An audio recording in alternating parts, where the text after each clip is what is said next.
New one accomplished.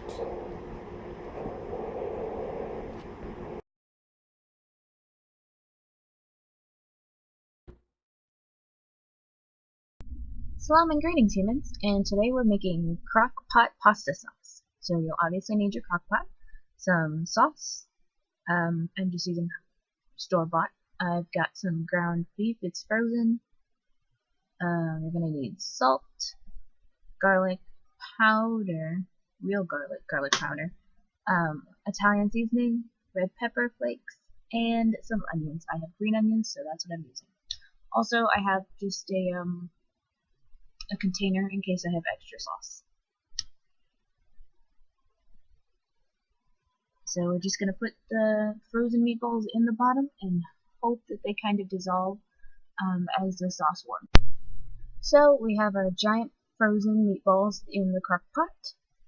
It is set to high, and it'll only be set to high for as long as I'm awake. Next, we're going to pour in our whole jar of pasta sauce, and probably going to rinse it and just add a little bit more water since it's going to be on overnight.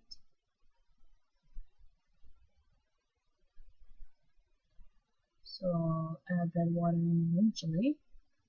Here we go, here's the water. So that's all the water added in.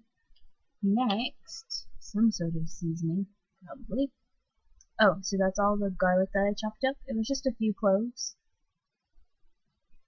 And more garlic because it's difficult to do one-handed. Next will be my green onions. Again, you can use regular onions if you have them. This just happened to be what I had. And we're going to switch from scooping stuff with a knife to scooping it with my hand, I think. Yes. There you go, a little fingertip action, because hands are your best tools. Excuse me. Next, we're going to go in with some more seasoning-like items. So, yes, Italian seasoning. It seems like a lot, because it probably is, but I think that's okay. Next, we're going to go with a little bit of garlic powder, because I like the taste of garlic powder and fresh garlic. Next, some red pepper flakes, just a bit.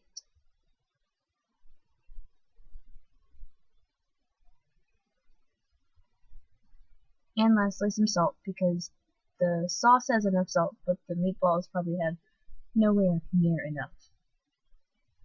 So, give it a good stirring together.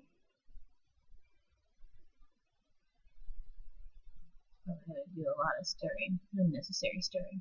But, you know, just combine all your ingredients evenly, and then whenever the Tamara that's in the video decides that she's done stirring, oh no, before she decides that she's done stirring, she's going to add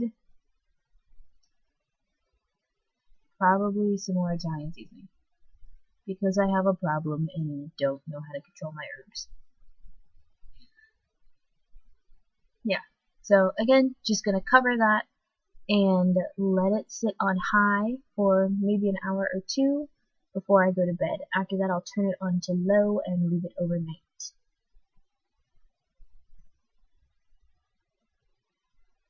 Oh, I forgot an ingredient, and that is the tomato paste. It really gives a sweeter taste and a fresher tomato taste, I think. So I'm just going to add that whole can in.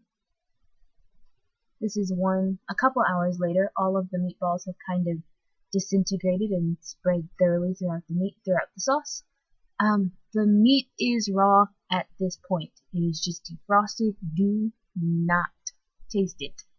Don't eat it. Don't test it for salt. Just stop. Stir it around. Make sure you broke up all your meatballs. Turn it to low. Put a cap on it, and leave it alone. Okay. Go ahead, play with your spoon in it. Don't care, but don't taste it. Cap it. Go to bed. Boom.